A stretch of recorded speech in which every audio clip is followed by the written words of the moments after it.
Hello everyone, welcome back to our channel Login Assist. In this guide video, I will show you how to turn off parental controls on Likee.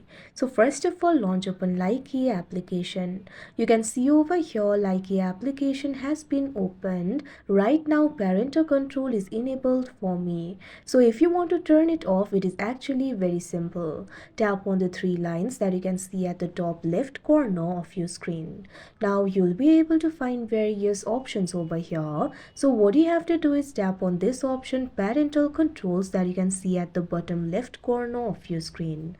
Now once you do that, you'll be led to the parental controls interface. If the parental control is enabled, the content unsuitable for underage teens will be filtered.